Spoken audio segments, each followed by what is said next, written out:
Hello, dear friends. We are sincerely happy to greet you again, and today we are going to talk with the esteemed Igor Mikhailovich Danilov, Greetings. Sarah, Greetings. and Gabriel. Hello. Today we would like to discuss with you the topic of how to build a happy relationship, a relationship where both partners would experience much more pleasure and joy and would be much happier together than separately. Sort of a perfect picture when two self-sufficient, happy people meet and make each other even happier. For many people, this scenario will seem to be a fairy tale. But as a matter of fact, there are a lot of couples for whom this scenario is an absolute reality. And the question certainly arises, why do some couples succeed in building such harmonious, happy relationships while others don't? Because initially, both the former and the latter strive to build the best relationship of their lives, where they would be comfortable with their partner, so that happiness would be great. So we would like to look at this issue not so much from the perspective of psychology, but rather from the perspective of the work of consciousness, the spiritual work on oneself. That's a good question. But first we should approach this question a little bit broader, so to say. What does a happy couple mean? And from which standpoint should we look at it all? Isn't this true, friends? Right? Right. Let's just go back a little bit. In the past, a woman was standing on a shore, according to the classics, friends, and waiting for a prince who would come on a beautiful ship With scarlet sails with scarlet sails, yes, and would be sitting on a white horse and so forth. on a ship. Nowadays, at the very least, a woman is waiting, or rather a girl is waiting, for some Arab to come in a white Lamborghini, right? Isn't that true? Right, times change and tastes change. And there are thoughts in her head that everything will get better. But what does she really want? A marriage? A happy family life? Or, pardon me, just a creative society? I mean, when all domestic issues are resolved, when she lives in prosperity, peace and quiet. Isn't that so? An unexpected approach. An unexpected one, yes. But that's the way it is. From this very point, we should start figuring this out. What everyone wants, right? Right, what the goals are. What goals we pursue. And if we proceed from these, so to say, prospects, then everything falls into place. Some people just want to have a comfortable life, to solve their everyday problems. Let's say financial ones and many others. While other people simply unite for love. Again, what does love mean? Here we touch upon a whole layer and a very serious one. What is love in a commonplace understanding of, let's say, our life? Well, I think there is physical love and there is love for the spiritual world. No. Love for the spiritual world is a separate subject, whereas now we're talking about, well, young people meet, or not young people, never mind, a man and a woman meet, and they need to become a harmonious couple. And we proceed from the point that they have met for love. Here's a question, what does it mean for love? What is love? How to understand it? What is for profit, for convenience? We understand that, right? Dominant, domination, or not? Hormones. Hormones, yes. Initially, at the beginning, I guess. Hormones. Pleasure. Just look, everyone comes to hormones and pleasure. But let's be frank, all our hormones will calm down very quickly. A year will pass, or 2 years if someone is lucky. And then it all gets boring and becomes routine. How to prolong the state of satisfaction in life. Well, first we should figure out what a happy couple is. What a harmonious couple means, okay? Is it when people match each other perfectly? And it is comfortable and convenient for them? Well, there is no such a thing. Someone... They say two halves meet, complement each other, and merge. Can a person be a half? No, he cannot. And if we proceed, let's say from the depth of this question, a person is self-sufficient, and he is always alone. If we consider it honestly and speak honestly, and we should speak honestly, right? Yes. To really get to the bottom of it, then any person is always alone. And first and foremost, he thinks about himself. No matter how much he respects or loves the other person, whatever hormonal attachments he has or something else, whatever values he has, he is alone anyway. People say two halves of the soul, don't they? There is no such a thing. It's all glorified by poets, it's all imposed on us. How do all fairy tales end? People have married, and a fairy tale ends. The reality sets in. And in that reality, there are a lot of trifles. Socks are standing in the middle of the room, right? She says, why are they standing in the middle of your room? He hasn't washed them for a long time, they've turned into boots. There are scattered things, or something else. Either she makes noise or he snores or something else. I mean, we have a lot of complaints against each other. All of us, literally all of us, are more unlike each other than we are alike. And the worst thing is, when people who are alike come together, they don't exist or live together for a long time, do they? Their life together is very short.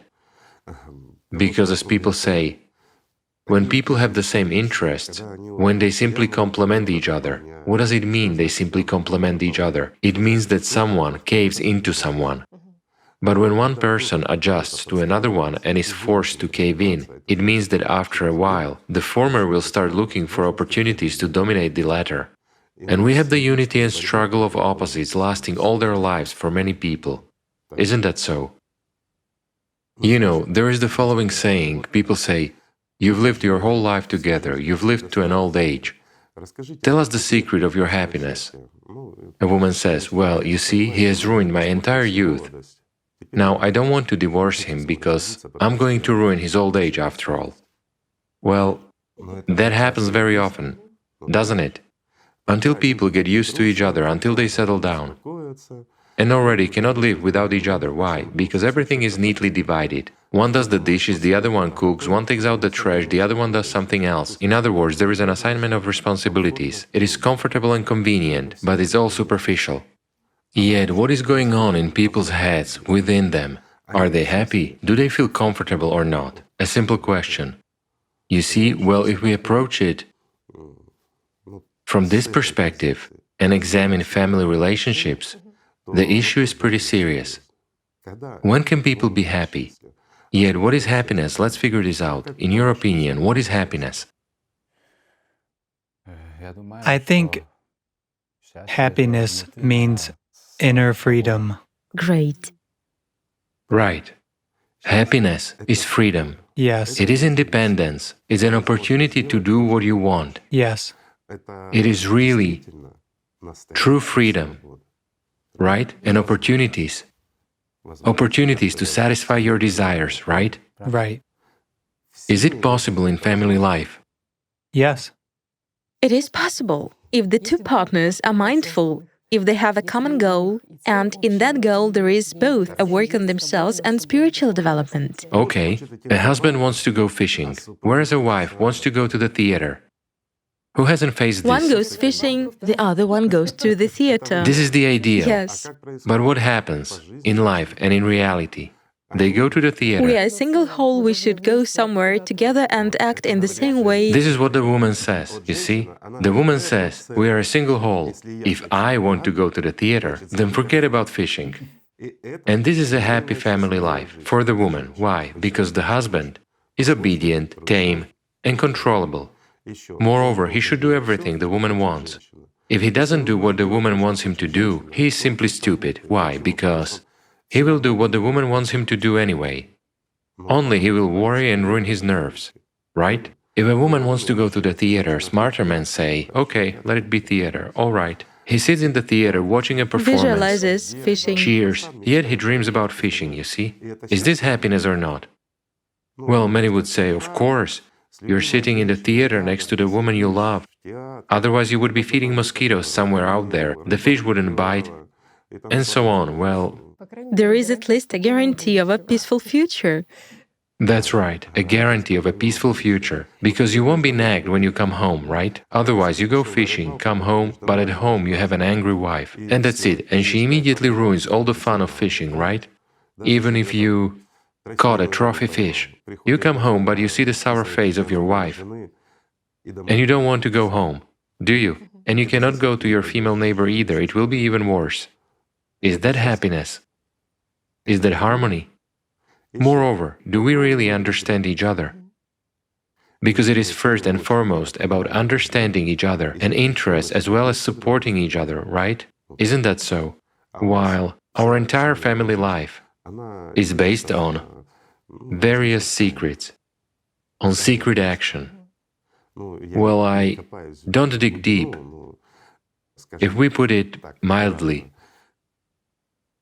almost everyone, even making, how to put it in a civilized way, well, The way it is the way it is, yes, okay, I'll put it the way it is, excuse me. during intimacy. Yes, during intimacy and so on. He dreams about someone, about an actress, about the past, about something else. She similarly dreams about a prince in a white Lamborghini who has arrived and who has completely different features. At the same time, they are together. People wrote such stories to us and voiced that, yes, such things happen. Yet, what happens from the perspective of the work of consciousness at this I'll moment? tell you the following. Such stories happen to almost 100% of couples. However, we lie to each other. We say that this doesn't exist and so on. And this secret of ours, which remains ours for ourselves. Again, during intimacy, what do we do that for? In order to satisfy our own and our partner's physiological needs, right? Right, satisfaction of those needs is actually more of a brain activity, right? In other words, physical contact is secondary in this case. Why? I'll explain. Many people will say, how come? Well, let me explain, friends. Consciousness plays a much bigger role here. Why? During sleep, people often experience satisfaction, let's say, and it is much better than physical satisfaction. The question is why? Who predominates? Physics or consciousness? The entire physics boils down to creating certain conditions for a certain hormonal system to start working. But consciousness is behind it all. Hence we have pictures and desires. Hence willy-nilly, even being next to her beloved husband, a woman gets her eyes on young and handsome man, and a brain process is triggered in her. She already compares how she would look next to that man. A man does the same thing looking at other women. He already compares, contrasts, and so on. Everything else is a wordplay. When people say, no, I would never do that, there is only you and so forth. That's physiology. That's the work of consciousness. And no one will get away from that anywhere. Are we talking about this openly? No. But even to think that at the moment of intimacy with your other half, you would voice that you have something in your head at this time, or that you recall, or you imagine something for your physiology to work properly, and for you to achieve a result. Well, it's impossible even to imagine that, isn't it? You know, it's like in a joke.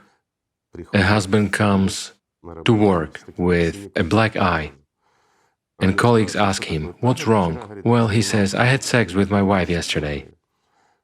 A colleague asks him, so what?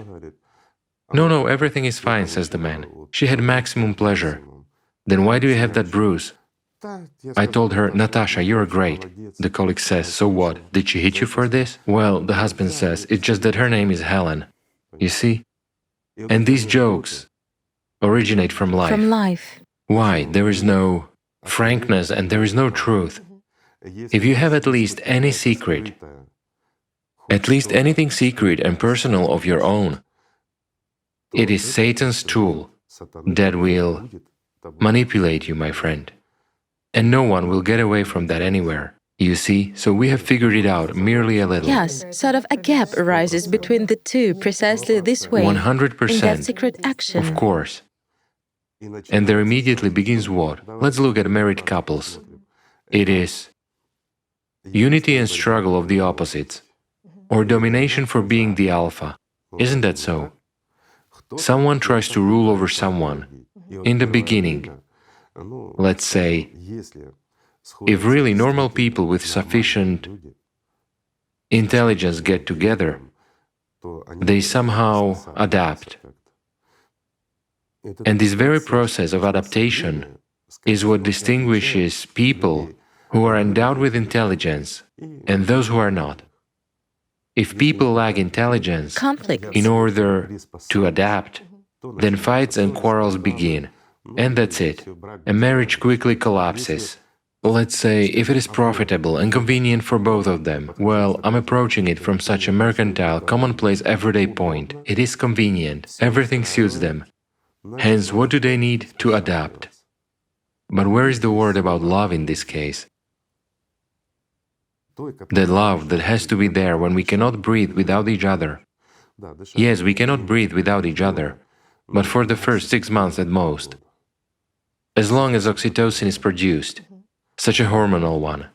Afterwards, if children appear, a woman usually develops oxytocin for the baby she takes care of. Her husband is secondary, and so it goes, doesn't it? That's true. Attention doesn't flow anywhere else anymore. Of course. And then there is already responsibility, and then there is nowhere to go, and there is forced coexistence until complete adaptation takes place. Right? There is another question, Igor Mikhailovich. When two partners are mindful, when they work on themselves, when they have a common goal, let's say, to follow the spiritual path. Well, you touch upon an ideal. I agree. Yes, let's touch upon this. They set themselves a goal, for example, to gain spiritual salvation. They work on themselves, each of them, and they are basically ready to help each other to grow spiritually as well. What kind of relationship should there be in such a family? Let's ask Gabriel and Sarah, what kind of relationship should there be in such a case? This is very complicated because consciousness is very aggressive. Exactly. In various situations, I observe, I'm speaking about myself, I observe that consciousness is very aggressive when, for instance, Sarah doesn't do what my consciousness wants. I understand that it's not me, it's my consciousness. For example, this observation, I think, is very interesting and very good for me because I know that I should not react in this case because when I react, it's not me. And when I react, a conflict will arise. It's a loss, yes. Yes, it's a loss, exactly. Yes, cool. If we simplify it and just cast aside everything mundane, our entire psychology and everything else, and look at things reasonably, a human being is very complex by his structure. There is personality, it is who we are. Yes, there is the soul. It is that carrier which gives us life, and the one with which we should ultimately merge is the only gate through which we can enter the spiritual world. There is no other gate anywhere for us as personalities. But we also have such a notion as consciousness, which is both primary consciousness, or the so-called animal one, and secondary consciousness. It may be a highly intellectual entity, so to say, or it may be underdeveloped, and everything depends on us, how we brought it up, what information we gave to it, and how much we succumbed to the interest of that consciousness, right? Again, what is consciousness? Does it live in the neurons of our brain? Well, in theory, we are told that everything is in the head, right? But in fact, no one has ever found anything in the head, only a reflection of reactions of the activity of our consciousness. And that's where it becomes interesting. So what is consciousness? Consciousness is a field structure. Now everyone is already coming to this understanding, both neurophysiologists and everyone who studied the brain and what consciousness is, who studied it seriously. And it's clear that consciousness is outside of our body, although they even used to look for it in the neurons located in the abdomen. People say, why do we have several consciousnesses present in the person himself? Why? Because any observation of yourself leads to a point when you notice that you have a few selves. There is something that presents itself as being you, then something else presents itself as being you, so depending on whom you have connected with, that's what you are. But when you detach yourself from that and step back to the position of an observer, you begin to see the picture in a completely different way. In the past, in religions, this was called demons. It's very convenient, meaning there is a human as personality, right? However, there is also consciousness. Again, consciousness is a representative of the material world. It's like a reflection during the formation of personality, I mean secondary consciousness, whereas primary consciousness actually emerges together with our body. This primary consciousness is capable of developing until 5 to 6 years old at the most, meaning as the one of an ordinary primate, as the one a monkey has, nothing more. However, it is very, let's say, selfish and envious, and it causes a lot of trouble for us. Why? Because it is this consciousness that seeks to dominate. It seeks to always have things the way it wants, so to say, and it is easily manipulated by secondary consciousness. So it turns out that no matter how you twist it, we have a big demon, a smaller demon, and us as a human. Whatever we call it, for example, the first self, the second self, in terms of psychology, psychiatry, and the like. But in every person, the structure is identical. Therefore, when two consciousnesses clash, let's say, these are two demons, and there begins a game, my friends. Each demon seeks to take power over the other. As long as we live being controlled by a demon, we will never have order. Yes, demons can come to an agreement, they can remain silent somewhere, but that's if they are interested in it. If we as personalities feed them sufficiently, then you get a more or less tolerant married couple, so to say. As soon as, let's say, two egoists meet, they split up. Why?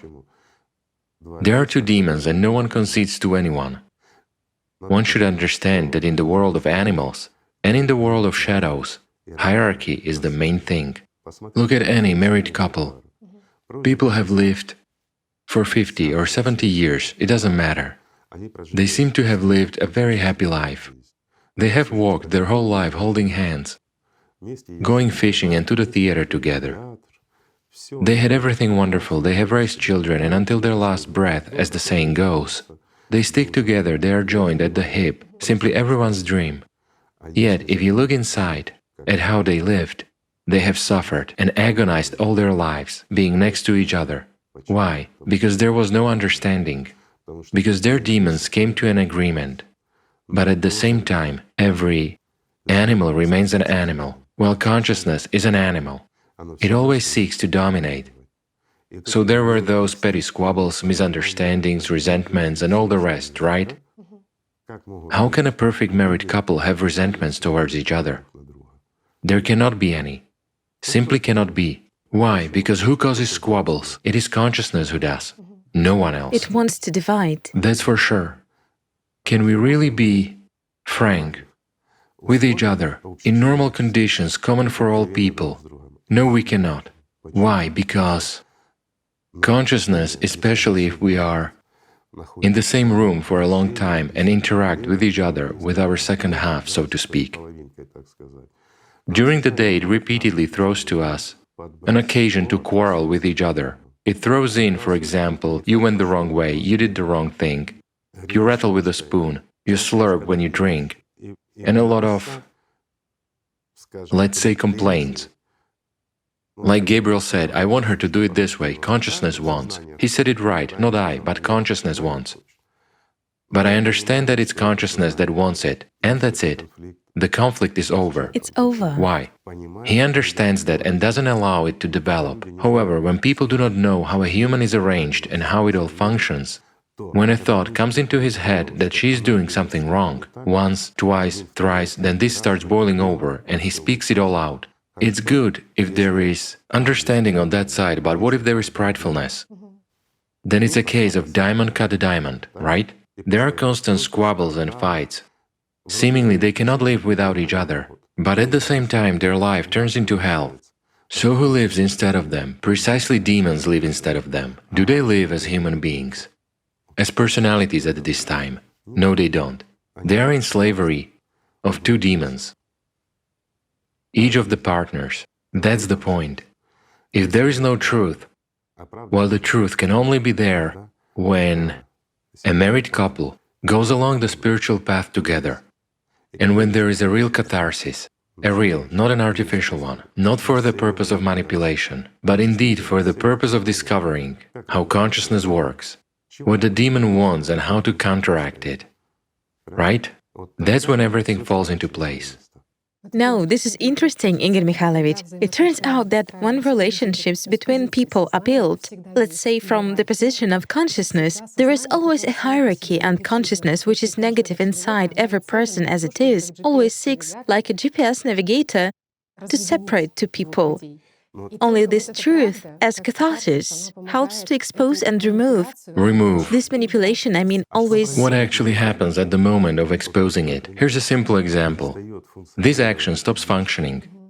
In other words, if the demon hasn't achieved a result, he can try this tool a few more times, but if every time this tool doesn't work, he discards it. Meanwhile, his toolkit isn't that big in fact. Yes, he will cheat, he'll look for a tool, but if we don't let him, what does it mean we don't let him? We don't finance this action. A simple example, your wife is not doing what you want her to do. Okay? Meanwhile, you realize that you don't really care what she's doing. But consciousness begins to rant. She's not doing it the way I want. To escalate. You as personality couldn't care less. But consciousness imposes out of pridefulness. If you listen to it once, it means that the second time you will start talking about that and making reproaches. You come up against the same stubborn consciousness, against pridefulness. So what will you get in return? Resistance. There will be a lot of insults and immediate accusations towards you. As soon as accusations shower on you, you begin to do what? To defend yourself. You say, how dare you accuse me when you yourself are like that? Is this married couple happy? A simple question. People will say, it's an ordinary couple, after all, everyone lives like that. Do they live? Or do they exist? While their demons live. That's the point. Isn't that so? Yes. Yes, it is. Many people underestimate the truth. A simple example. How many times a day, if you spend a day together, so how many times a day does your consciousness throw you thoughts to find fault with each other? A great many, a great many. One time, thoughts come from the right side. The other time, they come from the left side. It's very interesting to observe when you know, when it's not you, it's not you. Consciousness is very, very aggressive in different situations. Right, Sarah? Yes. Right? And it's good that you know that thoughts are thrown in and conflicts arise solely from consciousness. Yes. At the time when you inside remain calm and indifferent to this situation. So this very phenomenon is what actually causes masses of divorces. Why? There is a lack of understanding. Yes. However, very often, even when people embark on the spiritual path, they follow the path as a married couple. Also, a game from demons starts. When demons begin to say, you will enter heaven together holding hands, and so on. Yes, exactly. And they start performing practices together and so on, searching for something together until they get sick of each other and split up based on this spiritual ground of theirs. Well, isn't that so? It is. On the spiritual path, manipulation by a demon is also huge. Why?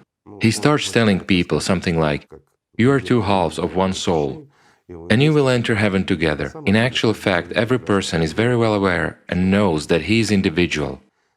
Everyone goes along their own road. It doesn't matter whether you are walking with your other half or with a group of people. Everyone is walking on their own. And it's an individual path. But it is more fun to walk together. And that's the point. To study the work of consciousness. Right. Of course. Without studying the work of consciousness, without studying the tricks of a demon. And what does it mean to study the work of consciousness? That's exactly to study how a demon manipulates you. This is what all saints, real saints, described at all times, how they fought against demons and so on, but later on all this was altered. And many fantasizers, who do not even understand what they are talking about, begin to say that they virtually fight some demons for real, who come to them and scorch them with fire and so on.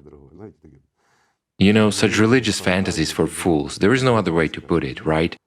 While in fact, those saints who reached that faced their own Armageddon in their heads. Although, to be honest, not even in their heads, but beyond them. If we talk about working on oneself, about the catharsis that happens within a married couple when both partners follow the spiritual path, what should actually be discussed? And this Some is mundane things or what? What exactly should be voiced? this is actually the most important aspect in order for a family to be truly complete and harmonious. The first thing you need to understand is that each of you is an individual, that you strive for spiritual development and that you are satisfied with each other. And in order to eliminate any manipulation, let's say by consciousness, and to learn how it works, the first thing you should understand, especially at the stage of catharsis, is that it is precisely the demon and not you as personality that throws in a desire or misunderstanding both into yours and your partner's head. Right. At this point, when everything is voiced, you tell about how Satan works, how he seeks to divide you, my friends, and not about what a person wants, in fact. There is a very important point here. If one of the partners doesn't understand this process, then imagine that a thought aiming at separation comes. It doesn't matter, for example, to make a remark, and a person voices it. Meanwhile, catharsis is nothing else than the truth, that which is imposed by the demon. And here, the person... How could you let such a thought in? The person says, yes, consciousness, my imp, is throwing a thought to me that I should make a remark about your shoelaces. If she understands that it is consciousness which does that in order to separate, then it's clear. Hence, it picks on my shoelaces for some reason. Well, those are technical issues, we're not going to discuss them now. But she doesn't perceive it all with hostility. If she lacks understanding that this is catharsis and how important these little things are, the first thing that will follow is, watch your own shoelaces. Isn't that true? It is. I mean, out of spite and confrontation, or a manipulation begins, this is also a frequent and scary case. When a lot of remarks are made, when someone, one of the partners, by using spirituality and what the demon tells him as a cover, tries to create a slave for himself out of the other partner, this already suggests that the person is not going to the spiritual world. He's going to become a dominant subpersonality and he's preparing a slave for himself. This is the truth you should be aware of. Whereas catharsis is honesty, absolute honesty, but with mutual understanding. Yes. If, God forbid, a misunderstanding arises, the family will fall apart. Why? Because what comes to everyone's mind during the day can destroy any, the most close-knit family. That's true, but we hush this up. We don't voice it. Thus we keep this fragment of manipulation. Well, many will say, so how to act on the spiritual path? Just don't listen to that imp and chase it far away, that's all. Then it won't throw nonsense to you. Well, as to what you need, you see that for yourself. It's very simple, in fact. That's when you go on your own, whereas when the two of you go together, the truth plays a huge role here. So catharsis is important, and everything is important. But when you both understand, I'll emphasize once again that this is the work of consciousness, meaning it's the demon who imposes these patterns on you. So when we voice them, we weaken the demon. But he becomes more cunning, he has fewer tools left, but he will try to use them more skillfully, more precisely. This is also such a test of strength, so to say. But you have said a very important thing, that this is normal when a person hears not only positive thoughts about his partner, that there are definitely thoughts from the system in his head, and it is always oriented at separation, and it operates in such a way that if one has heard this thought, then the system will definitely suggest something to the other partner towards separation as well. So its task is... What's interesting here is that when there is a full catharsis, often in married couples, who have been together for a long time, one partner starts voicing, the other one picks up and continues. Why? Because thoughts come in sync. Again, they are together, let's put it this way. Their field structures or let's say, energy structure, whatever we would call it. Let's speak the language of chemistry. Their pheromones intermingle, right? Right. People mix together. They mix mentally. And in fact, they feel each other much stronger than it seems to us. Then we can actually understand, even from the perspective of modern physics. As soon as something comes to one partner, this is sure to be reflected in the other. This happens far and wide. For example, a person is sitting normally watching TV, not suspecting anything, but pictures are thrown into his head. He may have no reaction to them, but they have penetrated him.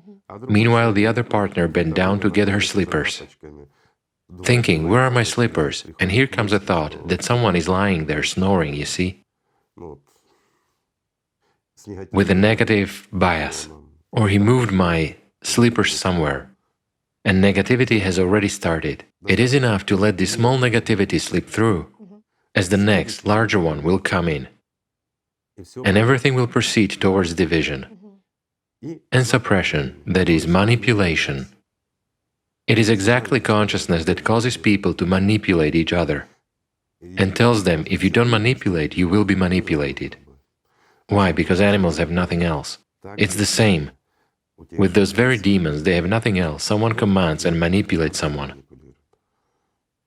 Everything is simple. So the attack is always directed at this integral unit, which a family unit is, in fact. It's not an integral unit. It should be understood that it's not a unit. Right. You see? Yes, exactly. Yes, it's a family unit. It's people who feel good, they are calm, they have agreed, they follow the spiritual path, they understand the entire, but it's not a unit. It's two units. Should a married couple discuss all the issues that arise? After all, during the day, so many thoughts come from consciousness, both for separation and so forth. It turns out that perhaps the only thing there is to talk about during the whole day is these thoughts. You see, if we voice all thoughts, we will begin to pay attention to all of them, which means they will live instead of us. However, there are thoughts that slip through and become fixated. You see, I mean, those are dominant thoughts, motivating to action, or clearly fixated in the mind as a picture. Here it came, you see, and unfolded. These are the thoughts that pass through your, let's say, immunity or through your spiritual barrier. They have already come to you as personality and they are already presented to you. These thoughts that have come, even though you try to be in dynamic spiritual practices and so forth, they still pass through.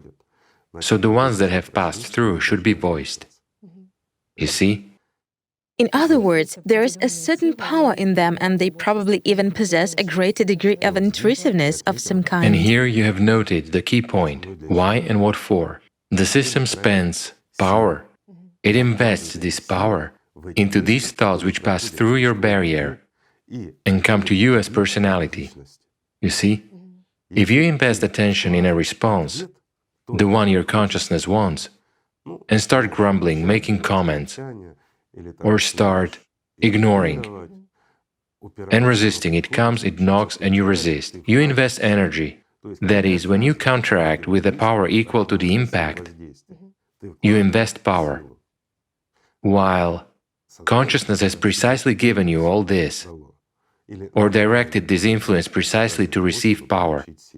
In other words, it lives of it, at the expense of your attention. However, when that comes, you take it, immediately unfold and show it. All secret action stops right at that. You see, you take the power away from the system. You squeeze out that mosquito. Great.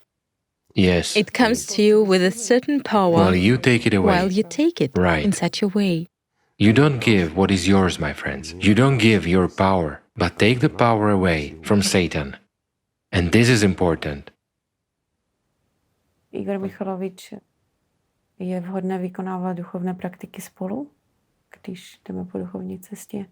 Jestli ty praktiky dělat dohromady nebo každý zvlášť? There is a question from Sarah whether we should do spiritual practices together or everyone independently. Or everyone independently. Let's sort this out. For example, when you're at home, you can perform a practice. While Gabriel is at work, for example, you can perform it on your own.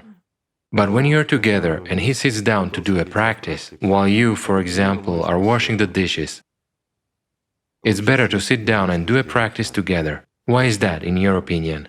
To strengthen each other. Not to hinder. Not to hinder each other. Not to hinder. Why is it better when we perform practices? When we perform practices, when you sit down and we do practices together, why is it? Why do you think it's better? What do you mean by more powerful? Stronger when the practice is more powerful. Well, together is more powerful. Also, together it is more peaceful. Why? I'll explain. Let's suppose Gabriel is sitting in practice while you decide to wash the floors. You're walking around rattling the bucket, distracting him, and thoughts come to him that you are doing the wrong thing. Meanwhile, you think that you are forced to wash the floors while he is supposedly sitting in a practice and napping. You see, it is consciousness that will talk about this. Whether you want it or not, demons begin to manipulate. And that's an important point. But when you have a certain schedule and you know that, let's say, at 8 p.m., you allocate half an hour for simply performing a practice together, and after the practice you discuss what the result was for each of you, how each of you did it, whether thoughts hindered and distracted you, or someone managed to get away from those thoughts in some way, so he or she shares how they did it, and you strengthen each other. Is it really necessary, Igor Mikhailovich, after performing practices, to share what practice was like or not? It is necessary. It is. It is necessary. Right. When you practice together, Right. it is also an important point. I'm just saying what results each of you has, what kind of difficulties you face, what you encounter at what stage and what distracts you, why. Always, I'll repeat once again, someone advances faster in one thing, another one advances faster in something else. Right. That's normal. So when you have advanced and taken step forward, you already prompt where a slippery stone is, on which you shouldn't step on. It's better to step on a harder surface. Yes, exactly. So as not to slip. These very moments are important. Why? Because the spiritual path involves plenty of subtleties. There are no trifles on it. And here it's extremely important to get away not only from thoughts, from the power of Satan, but even from slightest hesitations. Otherwise, nothing will work out. And it is very important that the one who is the first to receive the spiritual response helps the other person with it as well. Yes. Why? It's impossible not to feel it. When a spiritual surge really occurs, it fills you up. Yes, it's impossible. And this is important. While for the other person it is crucial when he or she feels that suddenly in spiritual practice, consciousness becomes active and the demon starts raging, then first of all, especially at the first steps in spiritual development, you need to understand that if the demon suddenly rages in you, this means that the person sitting next to you, let's say, has come into contact with the spiritual world. Because your demon has started fussing. That's a good thing, and here you shouldn't be frightened. Turn this on and give attention to the demon, but on the contrary, you should focus deeper precisely on the spiritual interaction. Then it's wonderful. Thank you. You're welcome. There is also another important point. When one of you starts moving ahead, it doesn't matter who. For instance, you embarked on the path together. It doesn't matter. One of you can move ahead and immerse into practices more deeply and clearly, while the other one can catch up and overtake him or her. Again, what does this kind of competition depend on?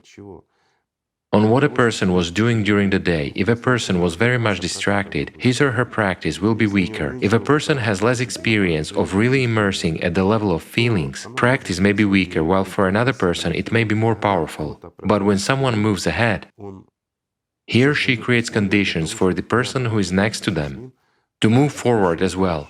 This is very important in group classes. Whereas when there are two of you, like in Christianity when Jesus said, when there are two of you, there I am with you. So in reality, the more love, the greater the effect. When love even surrounds everything, indeed, practice becomes better and purer. Therefore, by strengthening each other and helping one another, you will achieve more and faster, but you have to understand that everyone follows their own way, Yes. and by no means should you accuse, manipulate, or push anyone. I mean, you shouldn't be in the service of Satan. If you embark on the spiritual path, then everything will work out. There will be everything, right? Right. And what does everything actually begin with? With love for each other. Yes. So friends, let's just love each other. Thank you for being with us. Thank you so much. Thank you. Thank you. Thank you, friends.